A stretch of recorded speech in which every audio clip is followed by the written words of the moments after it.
The banner unfurled across my parents' house with a flapping sound that echoed in my ears like a slap. "Congratulations, Julia, for preserving the family home." My hands gripped the steering wheel so tightly my knuckles blanched white. Mrs. O'Connor's voice on the phone just moments ago still rang in my ears. "Rachel dear, I thought you should know what they're doing." As the red letters burned against the white facade I had saved from foreclosure, something inside me cracked like thin ice. The house I had secretly financed for 3 years, $72,000 of my life, now celebrated as my sister's achievement. I watched relatives arriving for the celebration, their cars filling the driveway where I once played. Through the window, I could see Julia in her emerald dress, accepting congratulations with practiced grace while my parents beamed beside her. The ultimate erasure wasn't just happening, it was being commemorated. My name is Rachel, I'm 32 and a financial manager.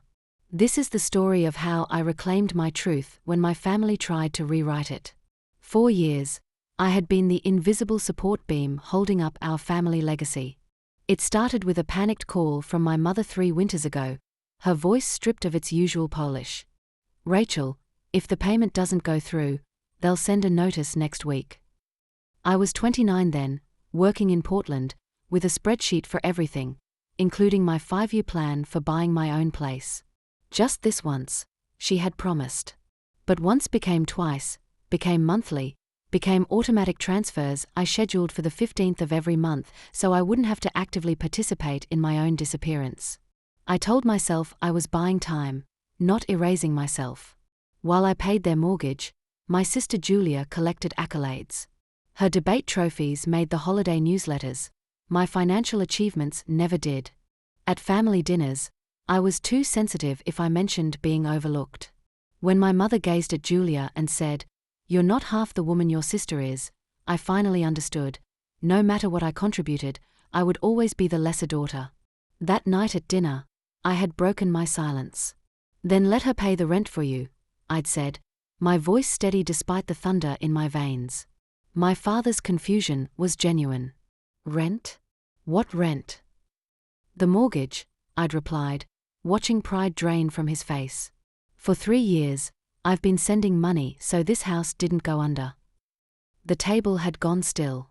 Julia had tilted her head with performative concern. My mother's smile had twitched at the edges as she said, "No one asked you to keep doing it." I'd understood then.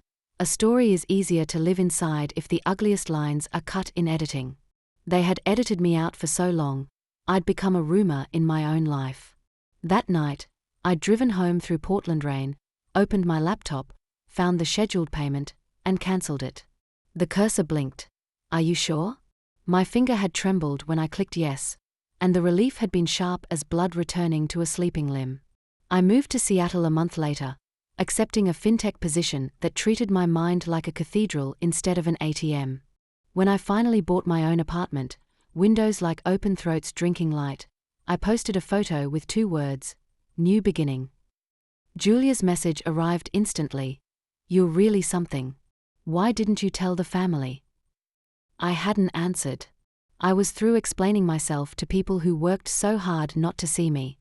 Now, seeing that banner, their complete revision of history, something hardened in me. I reached for the folder I'd never thrown away. Every bank statement, every transfer receipt, every text from my mother that began with "just this once."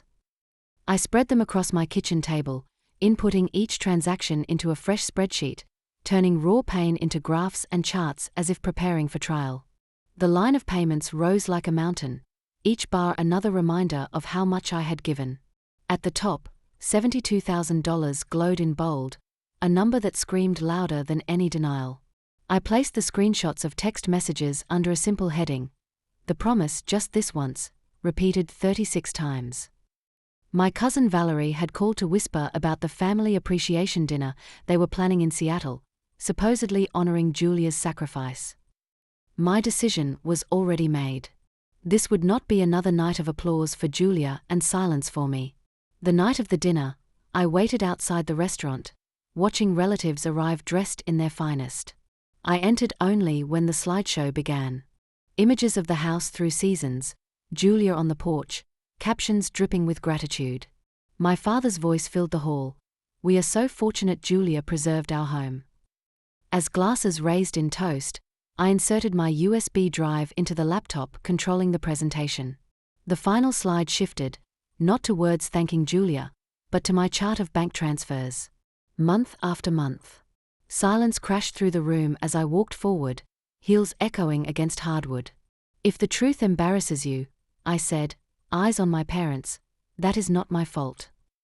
My report flashed across the screen. 3 years. $72,000. Text messages displayed for everyone to see. I watched uncles and aunts exchange whispers, cousins stare wide-eyed. My mother's lips trembled.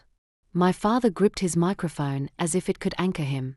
Julia bowed her head, the emerald dress now a costume she couldn't wear without burning. I turned to the screen and pointed once. "This is the truth. 3 years, $72,000. Without it, the house would have been gone. You know it. I know it. And now, so does everyone else."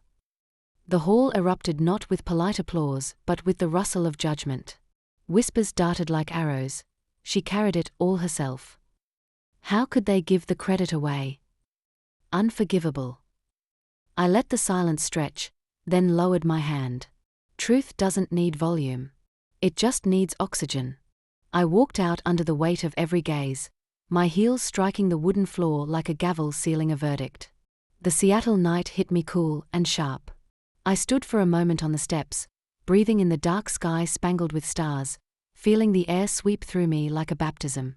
Inside, the family story had collapsed. Outside, mine had begun. 2 days later, there was a knock at my apartment door. Through the peephole, I saw my parents standing there, my mother's eyes swollen from crying, my father looking smaller somehow. The authority that once ruled family dinners shrunk into silence. Against my better judgment, I opened the door. They stepped inside hesitantly, as though the brightness of my apartment shamed them. "Rachel," my mother said, voice trembling, "I'm sorry. We were wrong. We should have acknowledged you, not let you carry it all alone. After the other night, we talked. We'll add your name to the deed. You deserve it." For a moment, the younger me stirred inside, the girl who had begged silently for validation, who had swallowed shame like medicine and prayed for recognition. But standing in my own apartment, my keys gleaming on the counter, the walls painted in colors I chose, I realized something. "I have a home now," I said, steady but kind. "I have my own life. I don't need to be tied to the past anymore." The words struck them harder than anger could have. My mother's lips parted in protest, then closed. My father cleared his throat. "But that was your work. Your sacrifice. You earned it." "What I deserve isn't a name on your deed," I replied. "What I deserve is respect. And you couldn't give me that." When they left, the silence that followed wasn't heavy anymore. It was spacious. I sat by the window, watching lights ripple over the river, feeling every moment of the last 3 years settle into clarity. Those nights of wiring money, the tears I hid after every dinner, the countless times I believed their promises, all of it had forged me into steel. I no longer hated the sacrifices because they had carved out a strength I never knew I had. And I no longer craved a place at their table because I had built my own. That night, I felt something inside me loosen for good. I wasn't the shadow of Julia, the sensitive one, the forgotten daughter. I was Rachel, the woman who had saved a house, walked away from its silence, and built a home with her own hands. The woman who no longer needed their story because she had written her own. Your worth is not in the roles others cast you in, nor in the shadows they confine you to. It is in the resilience you build, the truth you refuse to bury, and the courage to stand in your own light.